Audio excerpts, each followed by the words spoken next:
Okay. Got that. Have this. Let's have fun and talk about morning tea. Good morning. How are you, Internet? It is I, Katie Z. Hello. Streaming on a couple places. And today is Tuesday, July 11, local time, 9 a.m. I have been on an adventure. I've been on an adventure, but just within the last half a day. So the short intro is I am in the prolonged long COVID reality testing process and referral to specialist process. And there are lots of tests and lots of referrals, and COVID does that to a body, long COVID especially. I'm on a couple different platforms, so you'll see me kind of looking at everyone a little bit. I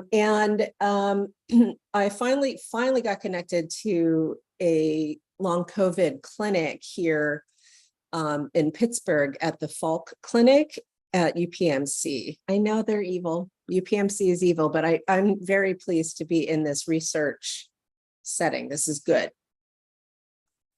I finally got blood work back, my initial blood work from Falk, and it all looked really good, except for the part where my thyroid stimulating hormone, my TSH, that is the hormone of the thyroid, measured 131.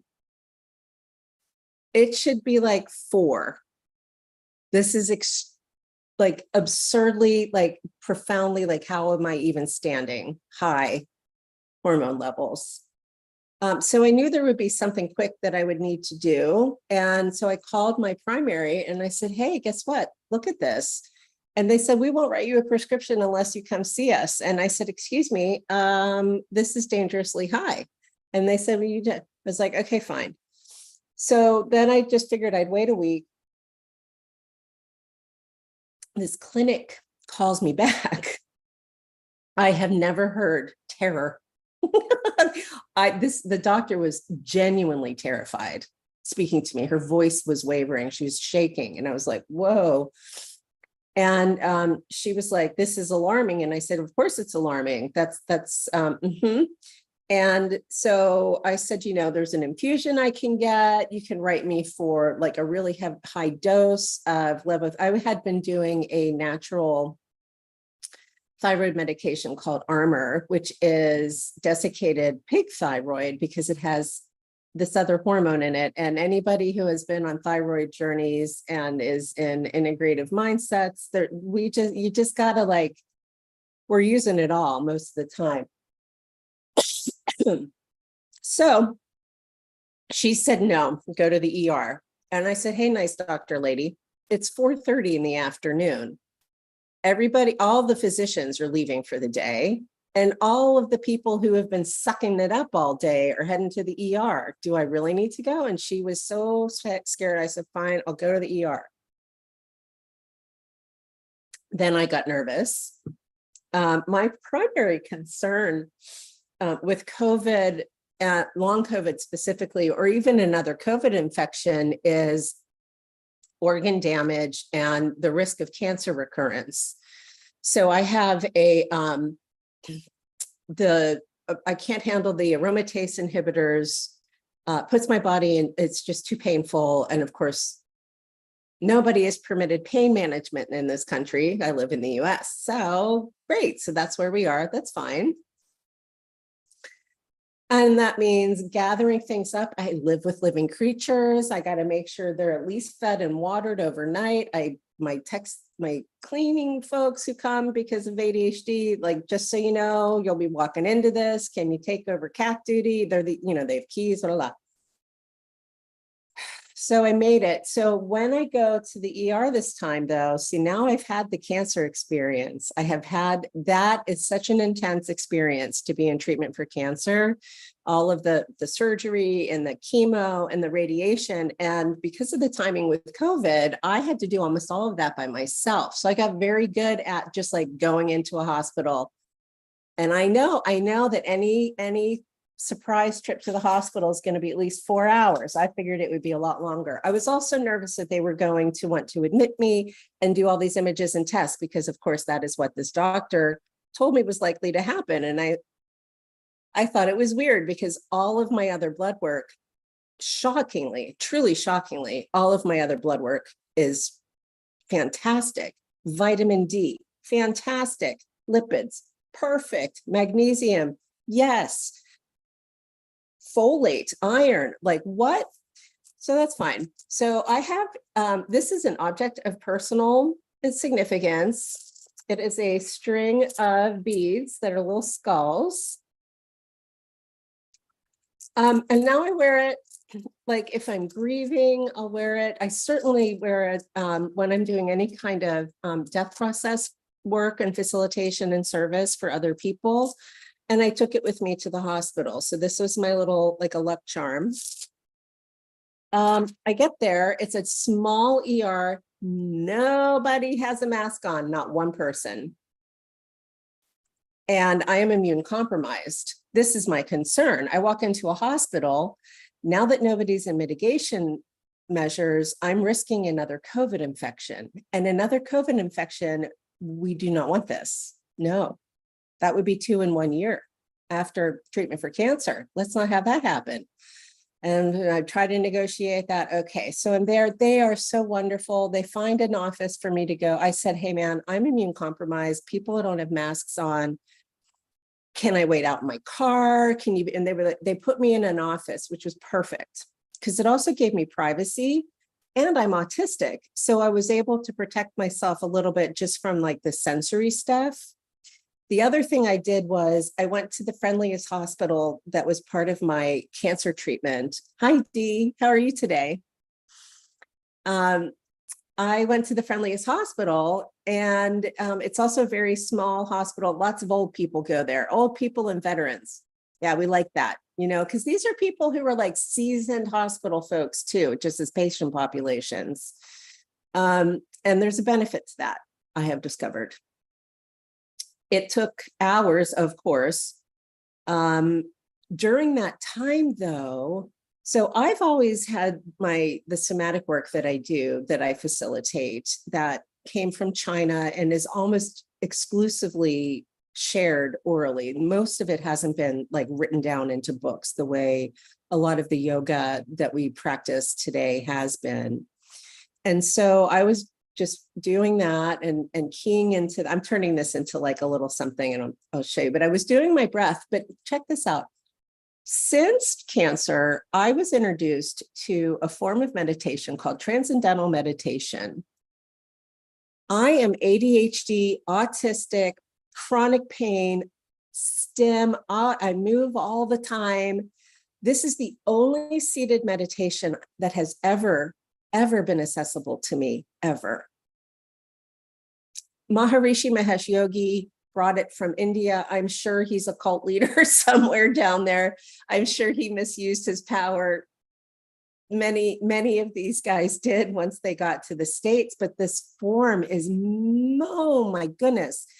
And it is a simple mantra that is given. You have to be given it by a teacher. There's this beautiful little like initiation to thank the teachers, to thank the lineage. And then you just kind of like set it and forget it. You don't have to sit. I was like, I can't sit still. Don't need to sit still. I fidget. It's okay to fidget. I'm going to open my eyes because of time. That's okay. I did transcendental meditation in the middle of a flippin' ER, terrified that I was going to be admitted and like have my heart scanned. And my body went like this. My stress went boom. So I was first able to sort of just like get back in my body with my somatic practice, because I was very spun out mentally and just nervous.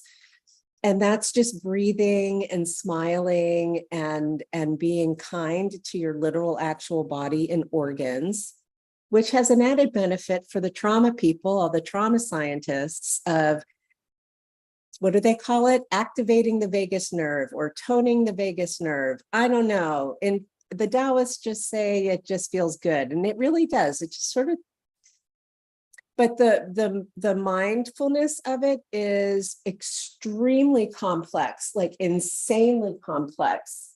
When you're doing the Taoist mindfulness, this is what you're navigating, okay? And this is in the yoga that I teach. This is the inner navigation of the mind. This is a very active mind, okay? Opposite of transcendental meditation. It just took me down. I was so grateful. I finally get back. I'm on a bed in the hallway, which I was just grateful to be on a bed. I knew that, I mean, truly, I'm up and I'm functioning. So even though this hormone level is alarming, you know, it's not anything that's happening anyway. That took another couple hours. I brought one singing bowl with me, a kind of a small one, small for me. He was about this size. Oh, actually, he's exactly this one, even better. So I brought this singing bowl with me. And once I got on a bed, I was able to just kind of I laid it right here, right underneath my ribs, right here, you know, and I was just toning it on my body. It feels really good.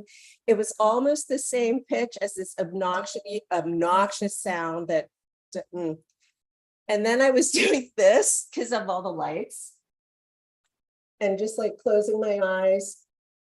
I truly do not give two flying flips what anybody perceives if this is going to help me stay present for a conversation at an emergency room with a body that is carrying a great deal of medical trauma. Finally meet the doctor. He's wonderful.